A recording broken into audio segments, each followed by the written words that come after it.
Sometimes, the safest place in the wild frontier lies in the hands of the very man the world advises you to avoid.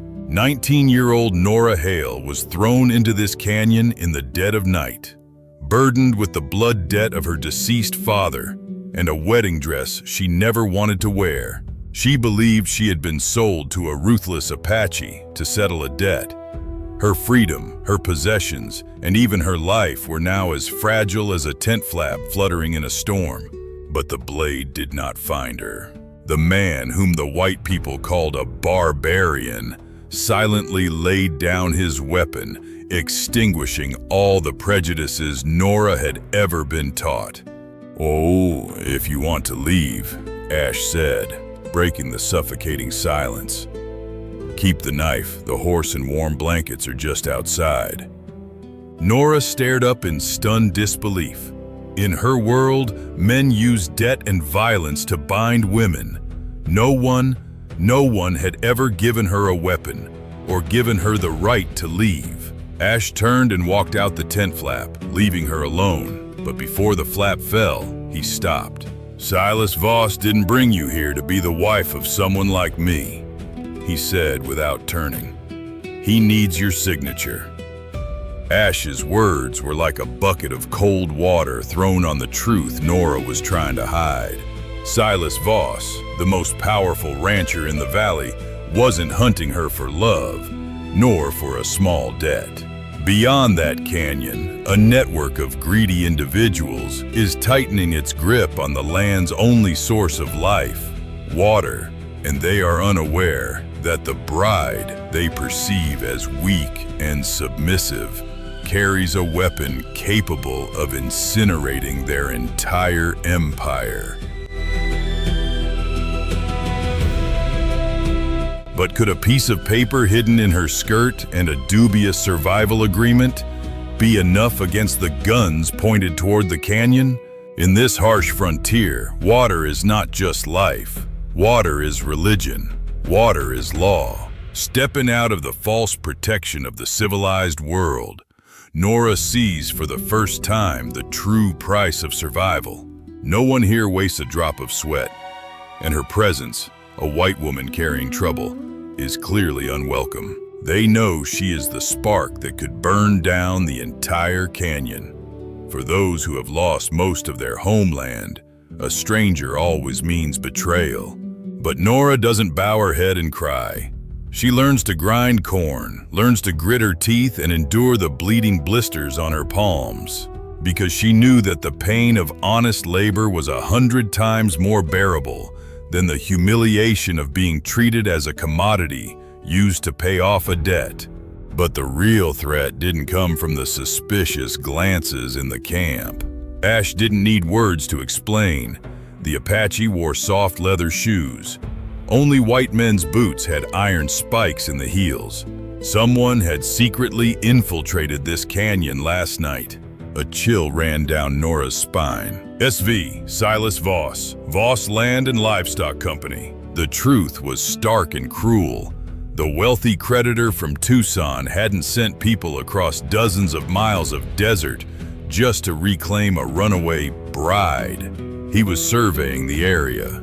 He wanted the last remaining water source in the valley to open a cattle transport route, and Ash's community was camping right on his gold mine. Nora realized that the freedom Ash had given her last night had become a ticking time bomb.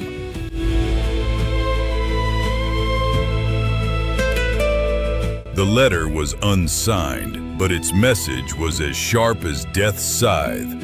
Hand over the girl before the next downpour. Otherwise, the water in the canyon will change color. The safety of dozens of lives now hung in the balance against the survival of a white girl. Ash had no obligation to protect her.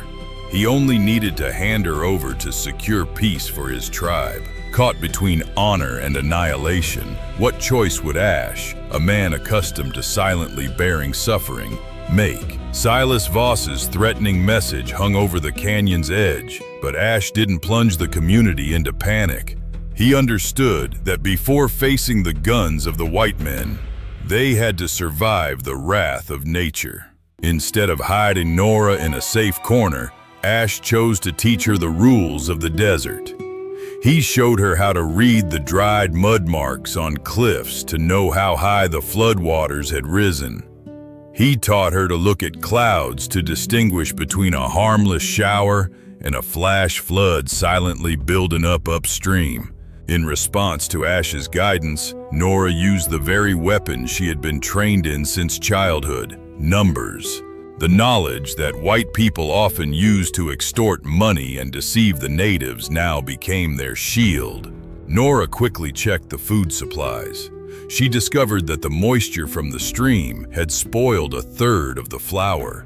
The camp's rations would run out before the rainy season truly ended. But their cooperation quickly encountered a major obstacle: Ash's overprotective instincts. In his mind, protecting someone meant walking into a death trap himself and keeping them behind. Ash forbade Nora from accompanying him upstream to check the water source, but he underestimated the stubbornness of a woman who had once dared to defy a ruthless creditor.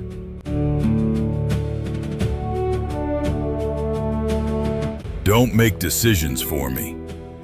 Nora's eyes narrowed. She had lost her family, lost her future because she let others decide her fate. She wouldn't make that mistake again. That was the first time Ash had yielded. His letting her ride right behind him wasn't just a compromise, but an acknowledgement. She was an ally, not a burden. The canyon narrowed as they ascended, the air cold and damp from the source of the stream. They were searching for traces of Silas Voss's mercenaries, but what Nora found was more cruel than any gun barrel. A charred piece of ledger stuck in a crevice in the rock, and the ink on it wasn't Voss's. It was her father's signature. The secret of who had truly betrayed this stream suddenly became a knife plunged into Nora's heart just before the great storm. In the desert, a clear sky overhead doesn't mean you're safe. Summer thunderstorms in the mountains can unleash devastating flash floods, plunging down barren ravines miles away in the blink of an eye. Ash heard the sound of the approaching wall of water. His scout leader's survival instinct told him they had less than 2 minutes before the gentle stream turned into a crushing machine. But Ash's lesson wasn't just for remembering. Nora applied it right at the brink of death. She smelled the foul mud before the water. She saw the old flood marks on the cliff, and she realized Mina was standing right on the edge of death. The woman who had trembled on their first night now wasn't waiting for a man to rescue her. She was plunging into danger herself. It wasn't a cliched hero rescuing a damsel in distress. It was the collaboration of two allies. Ash didn't strip Nora of her autonomy by plunging down and lifting her up. He trusted her ability to control the horse and chose to clear a path for her to escape the clutches of death on her own. Amidst the roaring flood, that trust was more precious than 1,000 vows. The flood passed, leaving behind devastation and a chilling truth. This flood was too great and too swift. Mixed in with the silvery water were rocks bearing the marks of iron tools. Someone upstream had deliberately breached the rock barrier, using the natural storm as a cover to experiment with manipulating the stream's course. Silas Voss wasn't just threatening. He was actually preparing to wipe out the canyon. Nora survived the fury of nature, but the real bomb was right inside her own body. For weeks, she wore this wedding dress, carrying it across the desert into the Apache canyons, unaware that her mother had hidden a terrible secret in every stitch. That secret not only explained why Silas Voss was relentlessly hunting her, but it would force her to choose, to cleanse her father's stain, or to use it as a weapon to save those who had once considered her enemies. This cursed wedding dress was never meant to bind Nora. It was the last shield her mother had crafted with her last breath. Her mother's handwritten letter revealed a cruel truth. Nora's father hadn't mortgaged the water source for debt. He had colluded with Silas Voss to create a fraudulent transfer agreement. But Voss had gone back on his word. He altered the dates on the documents after Nora's father became paralyzed following a horse riding accident, confiscating all their property and forcing her to become his concubine to legitimize everything in silence. Her mother was powerless against such a male-dominated system, so she hid the original documents, waiting for Nora to be old enough to determine her own fate. Holding the original document, Nora stands at a fateful crossroads in her life. If she tears up the paper, she can use Voss's fake copy to sue him, reclaim the farm, and live a prosperous life. But that means letting Voss take control of the canyon. If she reveals the original, she can save the stream and protect the lives of dozens of innocent people here. But the price is utter ruin. The whole world will know her father is a fraud. All of the family's assets will be confiscated. She will forever bear the name of a criminal's daughter. When Ash sees the paper, his protective instincts immediately kick in. He wants to end it all right now. His plan was simple. Take this file to Bowie Railway Station, hand it over to the U.S. Deputy Marshal, and let white law punish white people. But Nora understood the civilized world was more cruel than he thought. Laws weren't written to protect the indigenous people. If an Apache carried evidence against a powerful rancher, they wouldn't be listened to. They would be arrested, or worse, used as a pretext for the army to storm the canyon and massacre everyone. Time was running out. Moral choices had suddenly become a luxury. Silas Voss couldn't wait for the next rain. He had lost the cover of the contract, and now he resorted to the only language he was best at: violence. The scout brought back heartbreaking news. Voss was advancing into the canyon's outskirts, and he wasn't alone. Following him were 6 skilled mercenaries, along with a fake legal representative, carrying a death sentence for anyone who dared stand in his way. With Silas Voss's gun pointed directly at the canyon, Ash's instinct for survival kicked in. He calculated coldly. If the target disappeared, Voss would lose his pretext to attack the Apache community. Ash planned to secretly take Nora to a mission station dozens of miles away before dawn. Once again, he chose to shoulder the danger and push others away from the truth in exchange for what he called safety. But Nora wasn't a commodity to be moved from one cage to another. Her father had decided to replace her with a debt. Silas Voss had decided to replace her with a forged contract. And now, the only man she had begun to trust was repeating the exact same mistake. "You gave me a choice when I was a stranger." Her gaze pierced Ash's heart. "Don't take it away when I've chosen to stand by you." Nora's unwavering resolve broke the last barrier in Ash's heart. He was forced to confront the ghost that had always haunted him. Years ago, when a plague swept through, Ash left the camp to find herbs to save his wife and children. He believed he was doing the right thing. But when he returned, all that awaited him were cold corpses. Since then, Ash has been trapped in torment. He believes letting the people he loves decide for themselves was a mistake.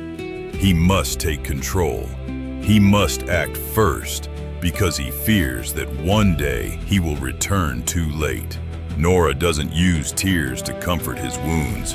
She doesn't promise they will survive. She only asks one thing of him: believe she is strong enough to bear the consequences with him. Love on the frontier isn't proven by hiding someone in a safe bunker. It's proven by giving them a gun and trusting them to hit their target and protect both of them. Ash unshackled his horse. The escape plan was abandoned. Now they were truly allies. But that nascent trust was immediately thrown to its most brutal test. Dawn brought a deathly silence. The original contract had vanished from its hiding place. And even more terrifying, little Mina, who had been with Nora since their early days, had also vanished from the canyon without a trace. Silas Voss didn't wait. He struck. Silas Voss understood perfectly how to break the will of this canyon. Not with a fair duel, but with the life of a child. Ash was furious. The instinct of a man who had lost a child urged him to organize a bloody raid immediately to reclaim Mina. But Nora saw a deeper trap. If the Apache opened fire on the white people, Voss would have the perfect excuse to call in the Union Army to raise the entire community on charges of inciting riots. Fearing that tragedy would repeat itself, Nora decided to revert to her worst old habit, making herself a scapegoat. Nora secretly left with a forged copy of the document she had created herself.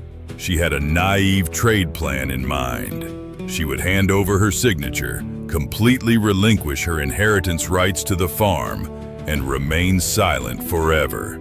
In return, Voss would release Mina and withdraw his troops from the headwaters.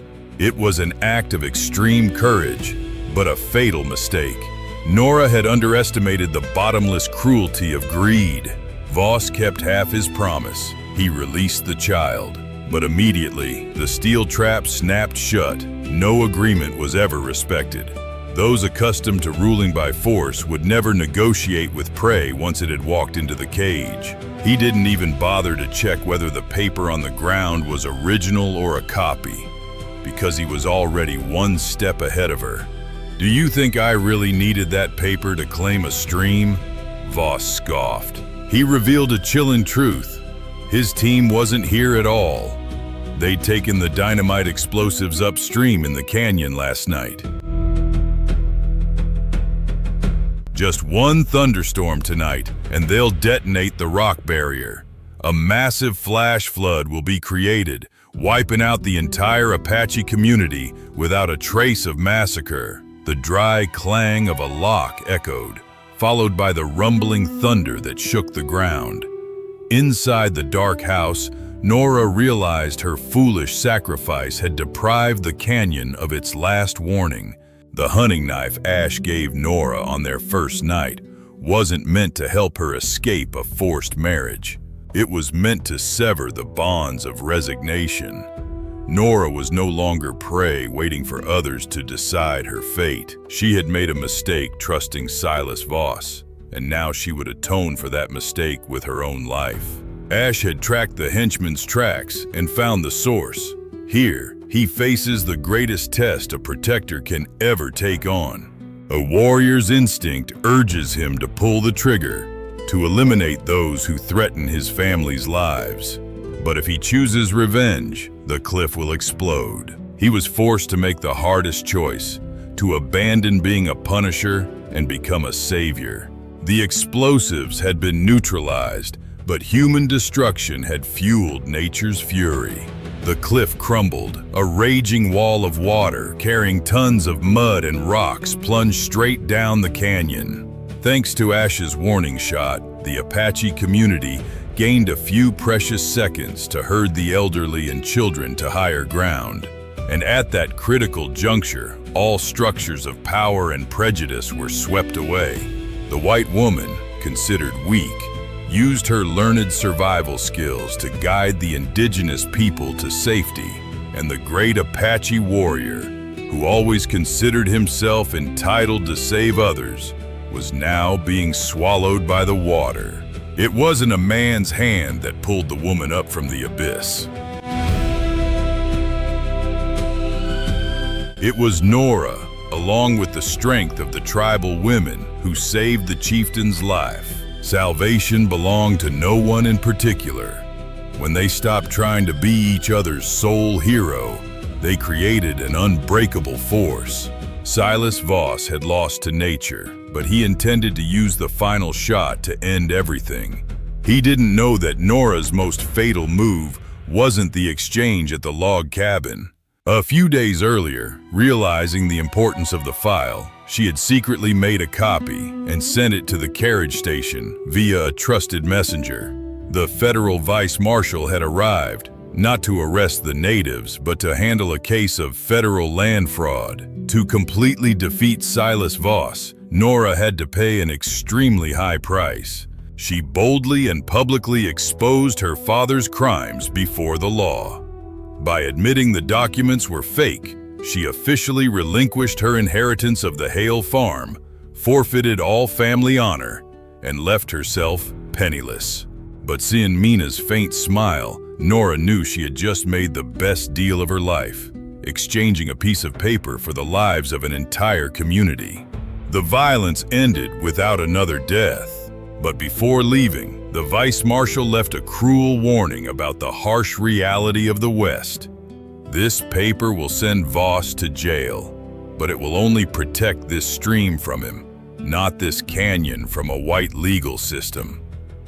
Today's victory was only a temporary buffer zone. The fight for survival on American soil never truly ended. Temporary water access was restored while awaiting the territorial court's ruling. The Hale farm was no longer Nora's private property, nor had it fallen into Silas Voss's hands. It became a safe buffer zone, a food exchange point between small families and the Apache community. Nora didn't become a legendary savior of the tribe. She simply contributed with her skills, calmly accepting the price of reality. But even after they had faced life and death together, the Apache warrior didn't claim ownership of her. He prepared their sleeping quarters outdoors, just as he had on her first night there. Ash gave Nora absolute space because he didn't want to assume her choices had changed after the storm. The knife, once a symbol of defense and the boundary between life and death, now became proof of her right to self-determination. Nora didn't return the weapon. She kept it as a reminder to both of them. True love doesn't come from debt, obligation, or coercion. It only blossoms when one has the right to leave, yet chooses to stay. She didn't use pleading to draw Ash into her world. She simply opened the door, prepared a warm spot, and waited for him to make his own choice. And this time, Ash didn't run away. That night, the desert rain fell again. But for the first time in years, haunted by loss, the scout leader slept soundly until dawn. He didn't wake up with a start, for he finally believed that he was no longer alone guarding this world. There would be no noisy wedding, no grand vows. Amidst the wild and cruel frontier, two wounded souls found their home. They let their hands not cling to each other for fear of loss, but lay beside each other because they had both chosen to stay.